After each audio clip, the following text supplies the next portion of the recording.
I can't remember when you weren't there, when I didn't care for anyone but you.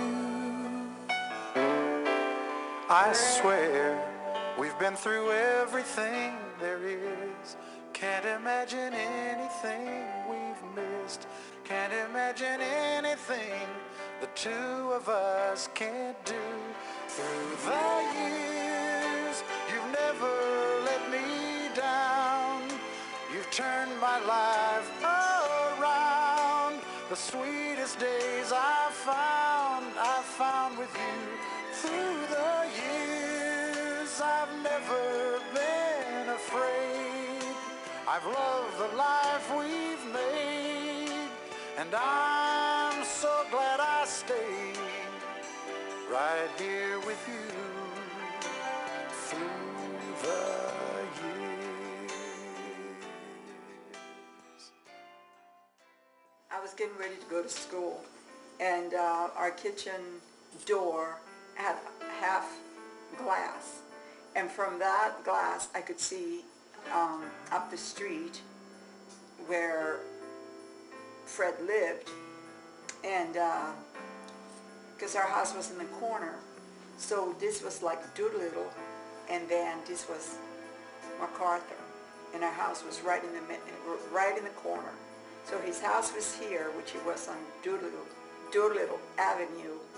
So his house there, so I could see him from the kitchen door when he would come out of his house. And I started watching him. He was like, I didn't know it was a uniform, but he was dressed all in white, shirt and pants and black shoes. So he walked by our house and then into MacArthur, and that was our living room, and there were windows there. So then if I walked down the hallway, then there was another bedroom, and then there was more windows. So I would follow him, like from the kitchen, I would run into the living room so I could see him, and then I would run into the bedroom, and then I could see him some more. And this went on for a while. They shouldn't go it alone. It's not so good when you're on your own.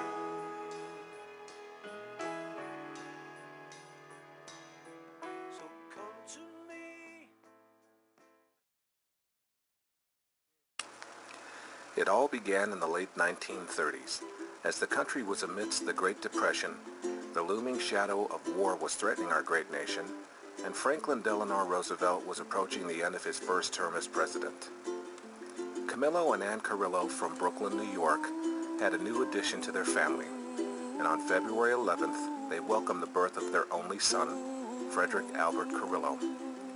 During his early years of childhood, Freddie lived in a brownstone on 16th Street with his older sisters Evelyn and Florence. At the age of 7, his family moved to DeKalb Avenue, where Freddie spent most of his adolescent years. He then moved to Brentwood to live with his aunt, while his parents worked in a hospital in upstate New York. Freddie graduated from Bayshore High School in 1954, and in early 1955, the Carrillo family finally settled in Brentwood, where they lived in a 2-bedroom home on 71 Doolittle Avenue.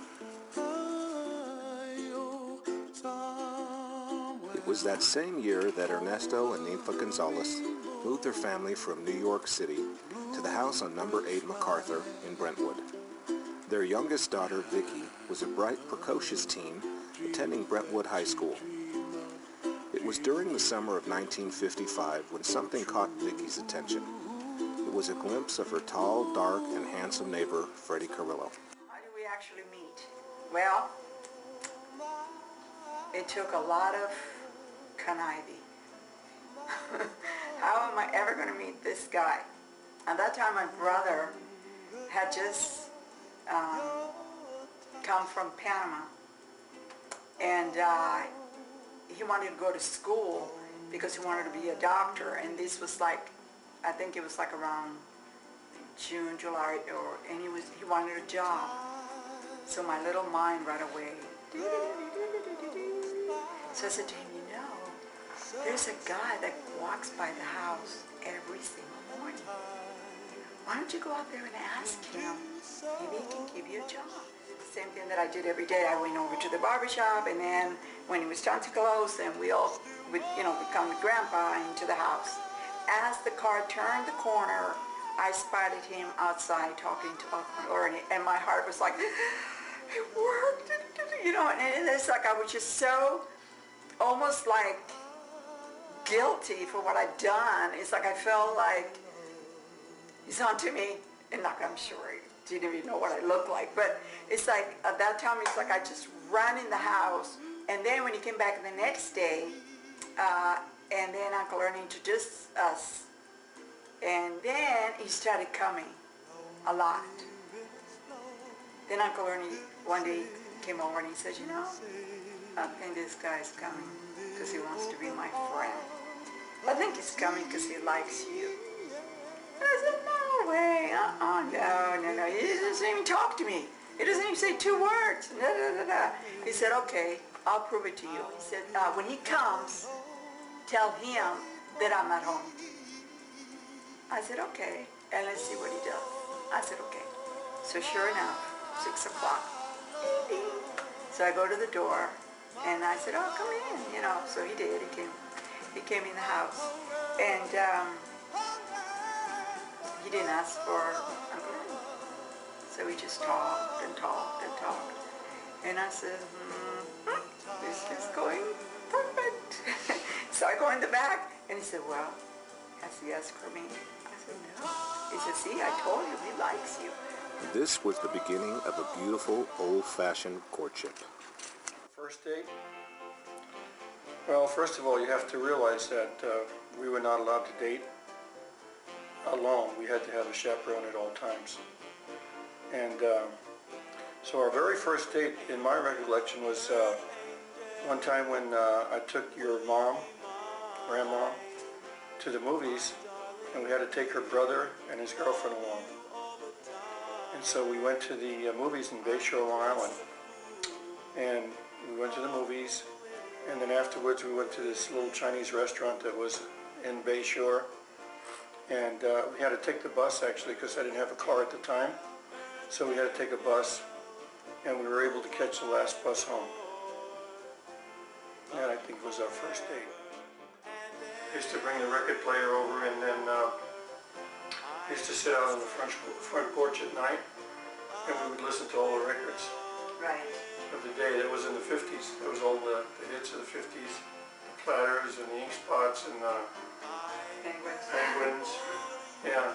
Yes, and that was the first time when we heard that this song, Earth Angel, and then that became our song.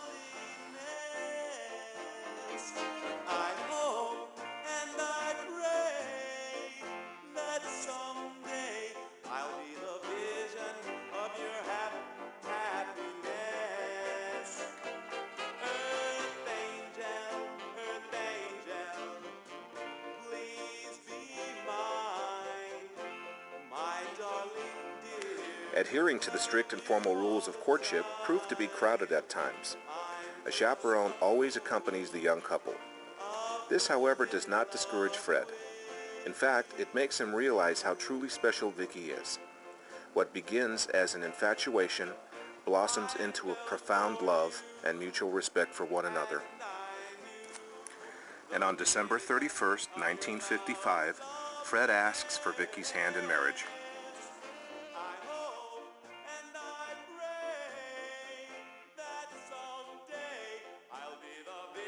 The time came when he said that he loved me, and that he wanted to ask for my hand in marriage. So I was so nervous, like I was so scared. He decided that it would be on December the 31st, and I was so nervous. He had the ring and everything, and that's when he was going to ask my dad.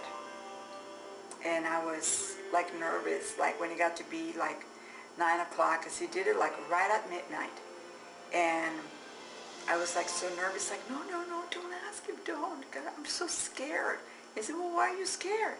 I mean, they like me, they know that this is inevitable, that it's going to happen. And I was like, no, I'm so scared. And then it's like, and then he asked my dad, and then he asked me. And then it's like I started crying, and I said, okay. so, and then that's when we got engaged. The happy couple wed on August 25th, 1956 at St. Anne's Church in Brentwood, New York.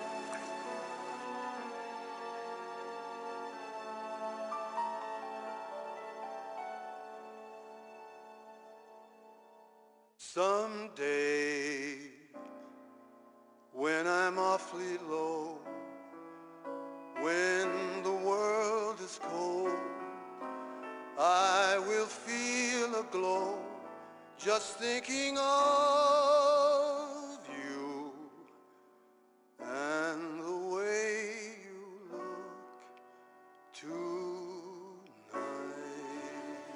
Okay, the wedding day was really kind of funny because we had to, your mom and I had to go to church. We had to go to confession and have communion before the wedding. And so we wanted to go by ourselves.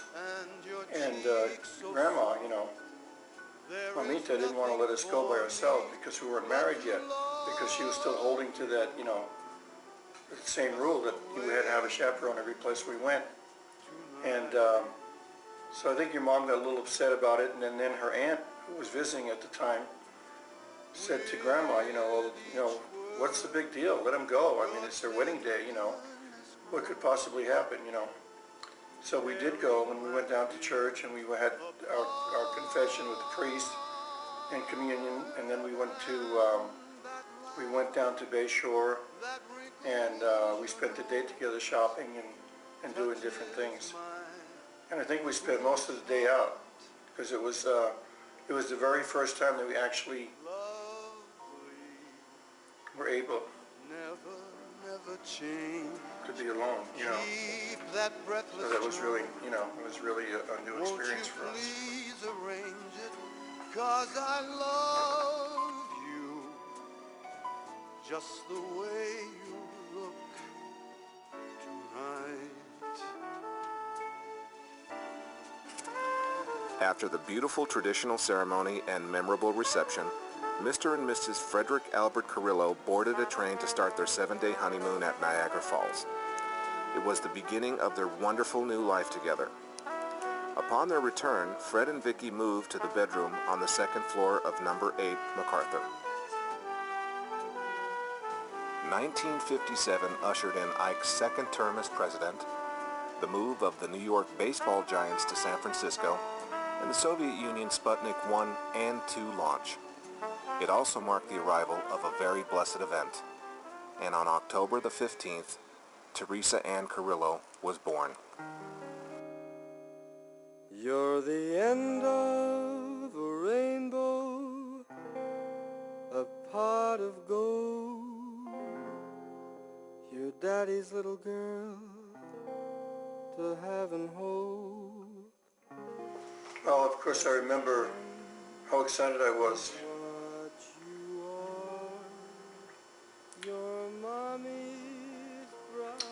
When Terry was born, I was working at a place called E.J. Corvette, and I remembered that that the mom was in labor for 3 days. And she was very ill. She had the flu, and she had a difficult labor. And I stayed at the hospital for at least 2 nights, and then on the 3rd day, I went home, and I just stayed home for a little while, and then they called me and said, she was getting close, so I rushed back to the hospital, and I believe it was about 10:30 in the morning when she was born.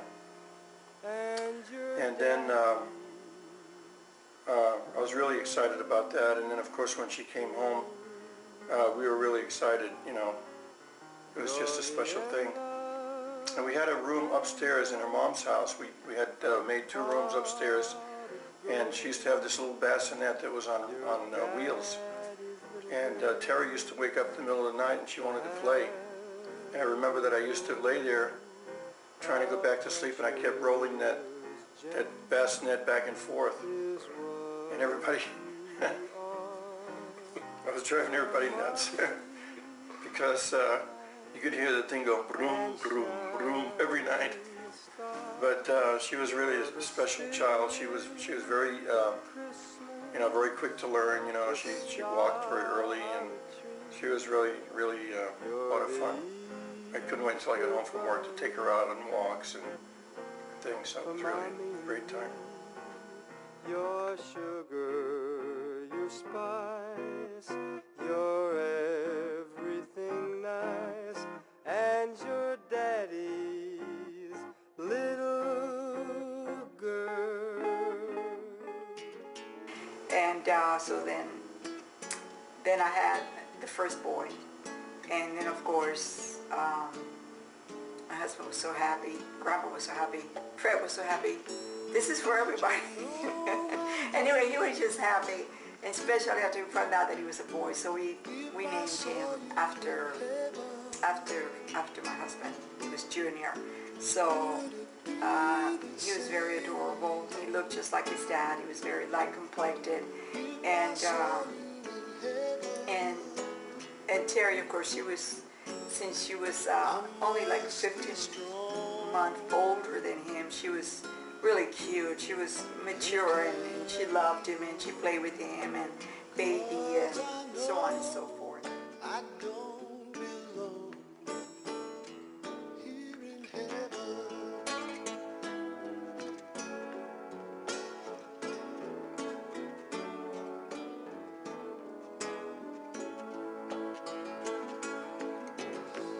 Would you hold my hand if I saw you in heaven?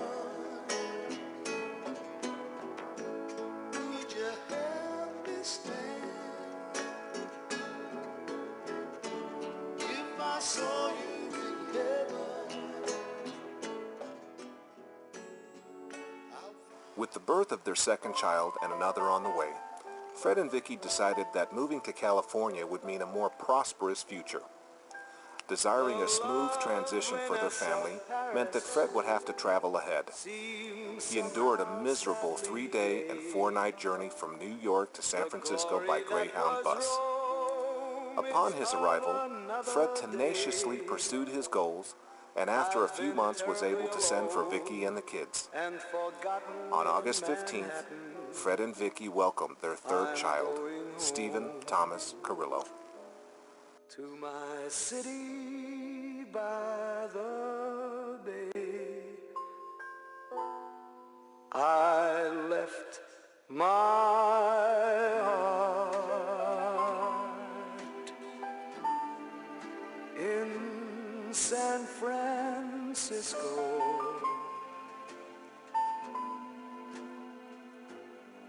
High on a hill,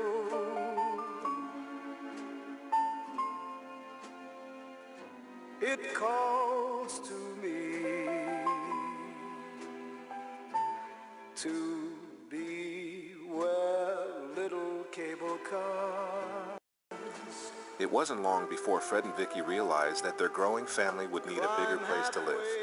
And after 2 happy years on Clinton Park, they moved to Hartford Street.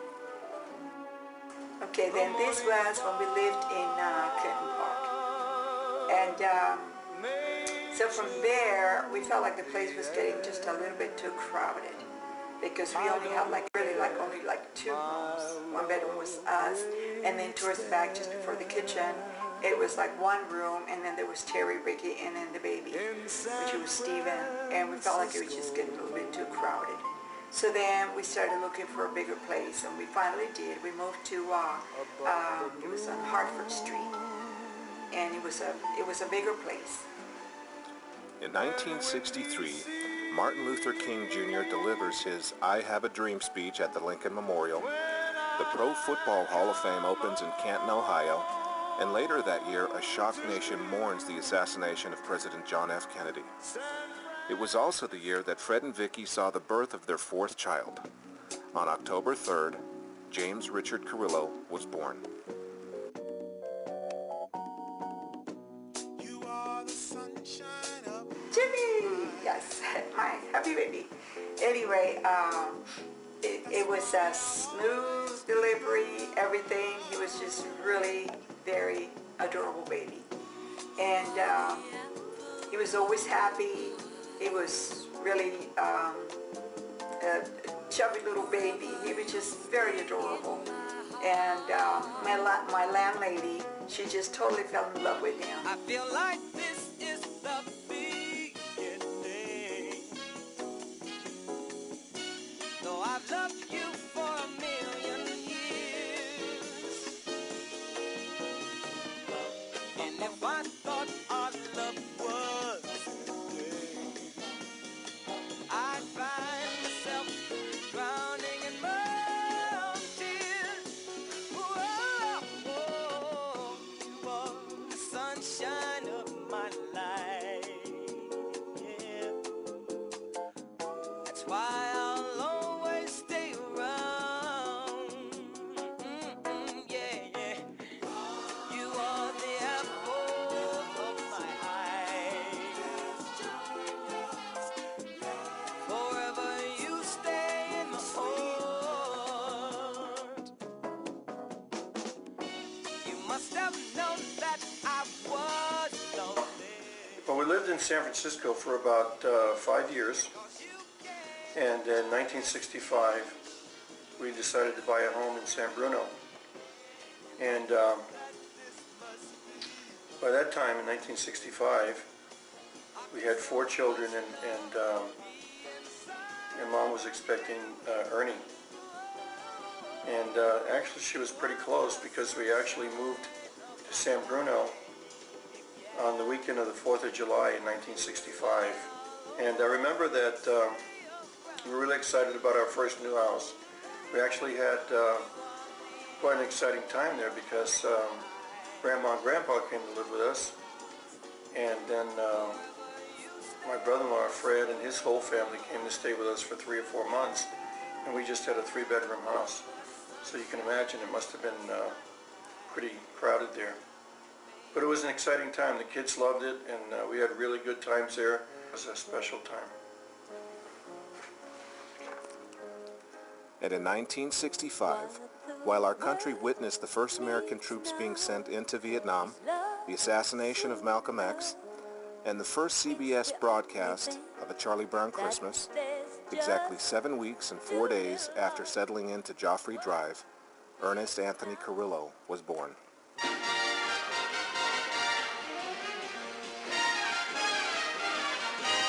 Oh, it's a good day for singing this song, and it's a good day for moving along. Yes, it's a good day. How could anything go wrong? A good day from morning till night. Yes, it's a good day for shining your shoes, and it's a good day for losing the blues. Everything to gain and nothing to lose, 'cause it's a good day from morning till night. You're right. I said to the sun, good morning, sun. So we lived in San Bruno for 1965 till 1970. And then in 1970, we decided that we needed a bigger home, because we had 5 children, and they were all getting, growing up. And so we decided we needed a bigger home. So we went down to San Jose, and we bought a house in San Jose in 1970. In 1970, Fred and Vicky moved to a beautiful ranch-style 4-bedroom house on 1776 Valhalla Court in San Jose. It was an ideal place to raise their family and make new memories. There they spent the next 29 years, where they experienced all of life's joys and sorrows. And time has slipped away, and suddenly it's hard to find the memories you left behind. Remember, do you remember the laughter and the tears, the shadows of misty yesteryears, the good times and the bad you've seen, and all the others in between? Remember, do you remember the times of your life?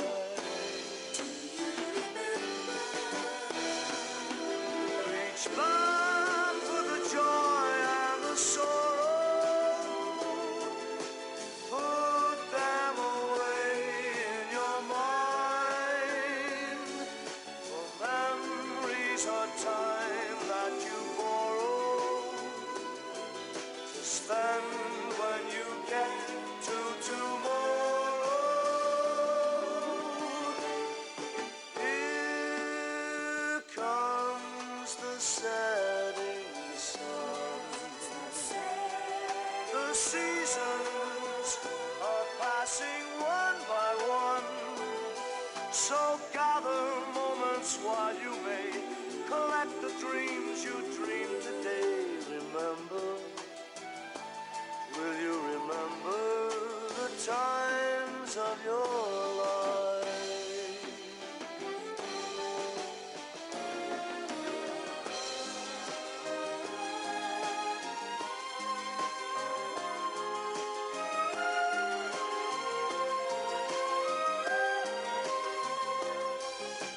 Gather moments while you may.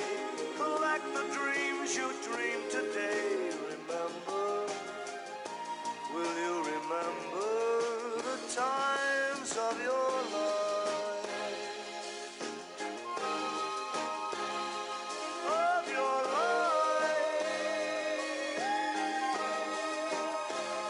Of your life.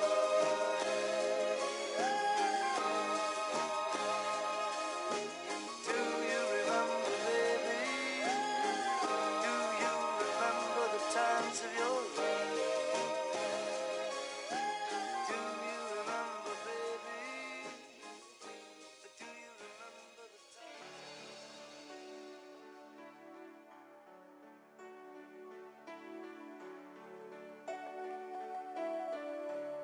So this is who I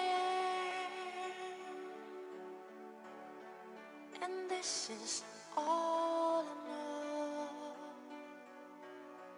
and I must choose to live for all that I can give, the spark that makes the power grow, and I will stand for my dream if I can. Symbol of my faith in who I am. The next 2 years are the most trying in Fred and Vicky's lives. The family receives devastating news when eldest son Rick is diagnosed with cancer. Meanwhile, her beloved Mamita's health deteriorates further. Fred and Vicky set aside their grief and sorrow by spiritually and emotionally supporting their son. But amid the heartbreak, something miraculous occurs. I'd just like to tell you about an amazing story that happened to us, actually an amazing event in our life. I remember sitting home a Saturday afternoon and I was working on my computer and my phone rang. And a young lady was on the other end of the line, who I didn't know, and she immediately asked me if my name was Fred Vicky Carrillo. And of course I responded yes, and then she said, "Do you have a wife named Vicky?" And I said yes, and she said, "Do you have a son named Frederick Jr.?" And I said yes. So I was a little curious as to what she was getting at. She told me her name. She said her name was Arlette, and that she was looking for her dad.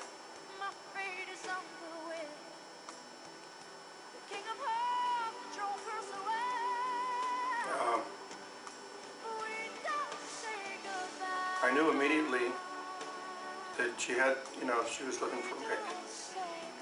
I didn't know who she was. And I'd never heard of her before. And as it turns out, neither did Rick. As a matter of fact, apparently when he was in the Army at a very young age, he was 18 years old. He was stationed in Panama, and he had a girlfriend there. And when he left, unbeknownst to him, she was expecting. And so he never knew of her giving birth to a daughter. This young lady, Arlette, had been looking for her dad her whole life. She was somehow able to find his name and a telephone number online, she got our number online because it was just amazing. It was funny because I always had an unlisted number, but for whatever reason I decided just to have my number put back in the telephone book. And so that is how she found us. And I also had the sad news, job of telling her that her dad had also been diagnosed with cancer. And this was probably 6 or 7 months before Rick passed away. And she told me that she would be willing to come out that very weekend. The very next chance she could, she would be out to meet her dad and to meet us. And I just suddenly realized that I was talking to my granddaughter. And it was just an amazing thing that she got a chance to meet her dad and spend some time with him before he passed away.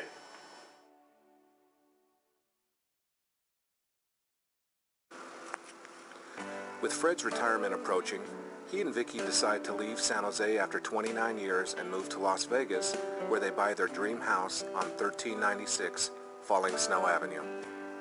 They devote their time and effort to help their youngest son, Ernie, and his wife, Christine, build Lighthouse Baptist Church, where Fred serves as deacon and Vicky sings in the choir. Dad and Mom have, as far as their help, I mean, it's been tremendous. Just the fact that they moved out here, they've been a blessing to us in every aspect of the ministry.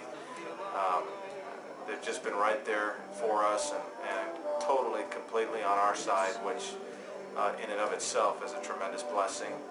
To just simply stand here and talk about all that they do would probably take the whole tape. So I just want to say that their presence here, their help, their commitment, their prayers, everything has been invaluable, and we're so grateful that they're here, and we look forward to more years with them being here with us at Lighthouse Baptist Church. We love you. We love you. Another airplane, another sunny place. I'm lucky, I know, but I wanna go home. I got to go home. Let me go home.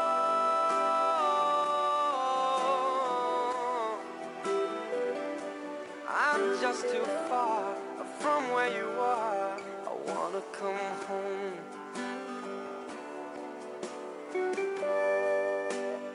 Without a doubt, I have the best daughter any mother would want to have on earth. She's been loving, she's been thoughtful, caring, considerate. She's not only a wonderful daughter, but she's a terrific mother, terrific, fantastic grandmother. But she's been the best sister I think any brother can have. And I just really felt like I needed to pay a little tribute to her, because she really is, as girls go, she has been a treasure to my husband and I. And we love you, dearie. I love you. Let me go home. And I'm surrounded by a million people. I still feel alone. And let me go home. Oh, I miss you, you know. Let me go home.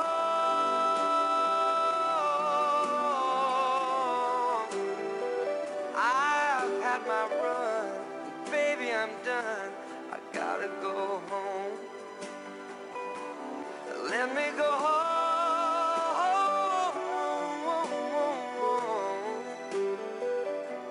It'll all be alright. I'll be home tonight. I'm coming back home. Mom and Dad, happy anniversary. We hope that you enjoy the evening tonight for your 50th anniversary, and that you are able to enjoy a wonderful vacation. You know, we love you, we appreciate appreciate all that you've done for us. Happy anniversary. Love you.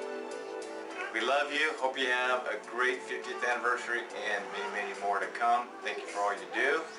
We love you. God bless you. Say hi, Gigi. Hey, look at the camera and say hi. Bye. Happy 50th anniversary, Grandma and Grandpa. We love you very much, and we're very appreciative for all you've done for us. Hope you have a wonderful day and a wonderful trip. Love you. 50th anniversary. We hope you have 50 more anniversaries. And we hope this one is very exciting for you. Okay? Can you say Gigi? And Papa? Happy anniversary. Good job. Hi, Grandma and Grandpa. We just wanted to wish you a happy 50th anniversary, and we love you. Happy anniversary. Hi, Mom and Dad. This is Steve. And on behalf of Elizabeth, Michael, and Matthew, we want to wish you a happy 50-year anniversary. We love you. We're very, very excited for you. We're very proud of you. And we pray that you have a great, great day. We love you. Dad, Mom, we want to wish you a happy 50th wedding anniversary. We're proud of you. We love you. Happy anniversary. Happy anniversary, Mom and Dad.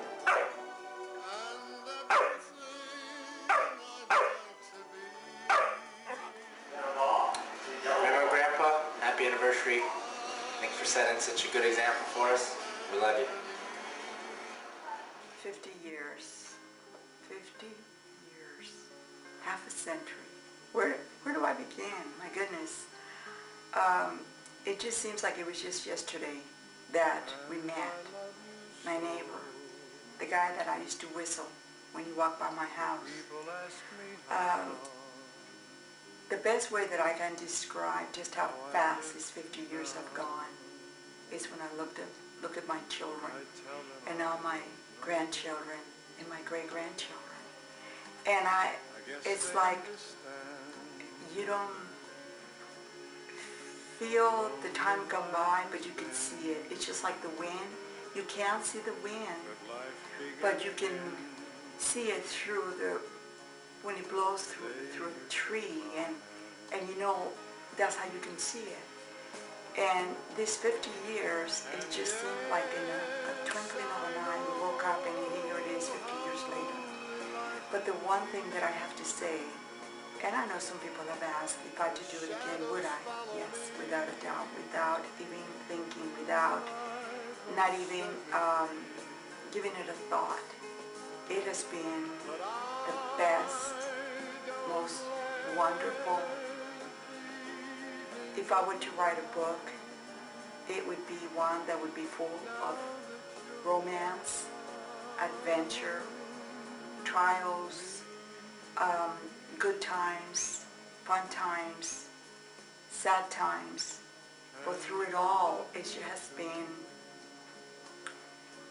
has just been unbelievable. I know without a doubt that I have married the best husband any woman on earth could have. He has been not just a husband, but he has been my best friend. He has been my confidant. He has been someone that I can feel secure, reliable. He's always been there, attentive.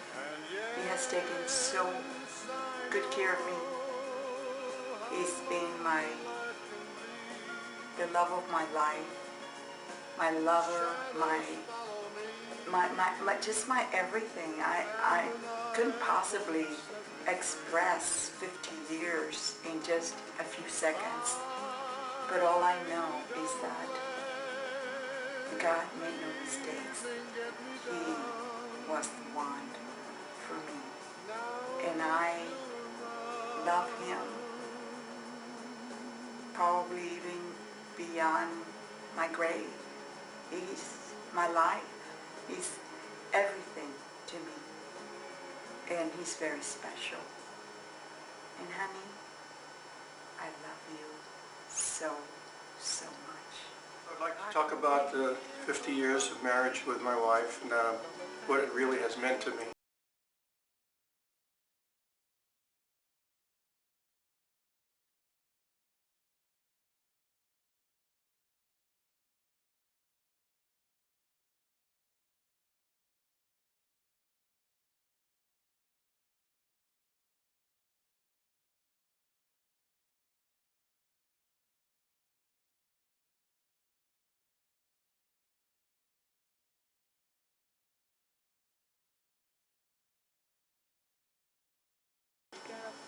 I liked her immediately.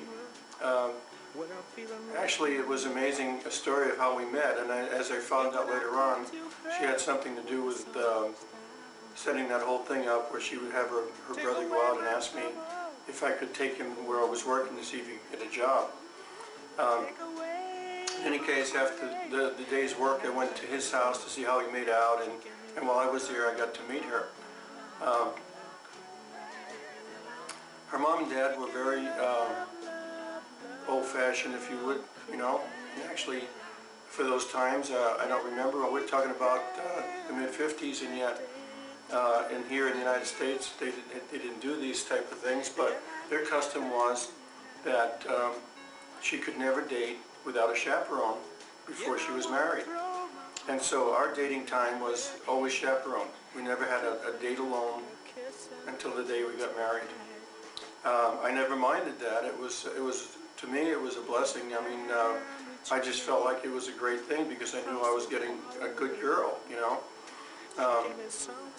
We would go to the movies with her brother, and he would have another date, or we would go where we went.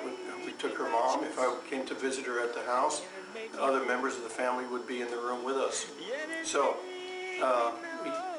we dated chaperone for the total time. I knew that I was madly in love with my wife when I married her, but after 50 years of marriage, I must say that a young couple getting married could never understand the depth of your love after being together for so many years. Of course, we've had our ups and downs over the years, but in my heart, I would never have ever considered divorce or marrying anyone else. I can't imagine what my life would have been like with someone else. It's never even entered my mind because there's only one person that I've ever loved, and it's my wife. I believe that we've had a wonderful life. We've raised 5 wonderful children, and they've been a tremendous blessing to us.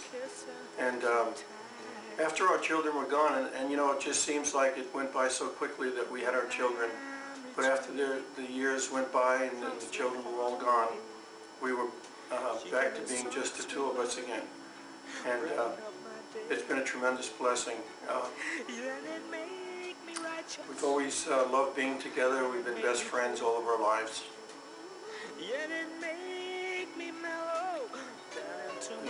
We really enjoy each other's company. We enjoy doing things together.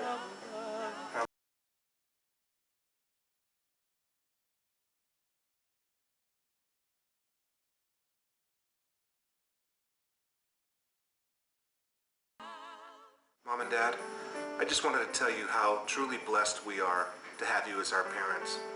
And I want to thank you for showing us how marriage enriches every facet of life when 2 people love and care for one another. And for everyone who joined us here tonight, and for those of you viewing it on the DVD, I want to thank you for taking this journey with us tonight. And I want to wish you, Mom and Dad, from my family to you, Happy 50th wedding anniversary, and we love you. good night. I'm very sure this never happened to me before. I met you and now I'm sure this never happened before.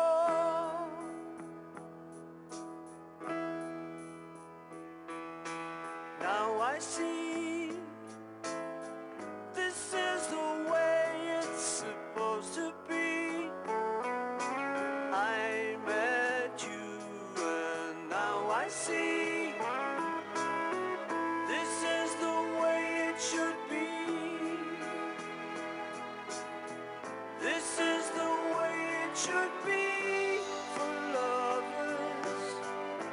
shouldn't go it alone. It's not so good when you're on your own.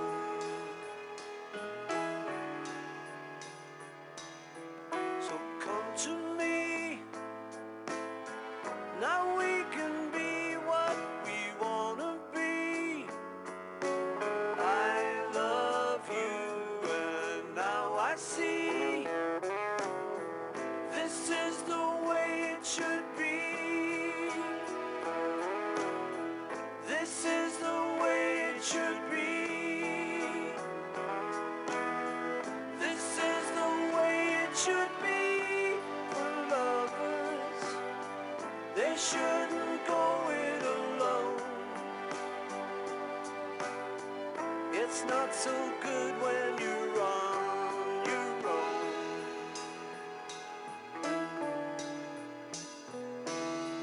I'm very sure this never happened to me before. I met you and now I'm sure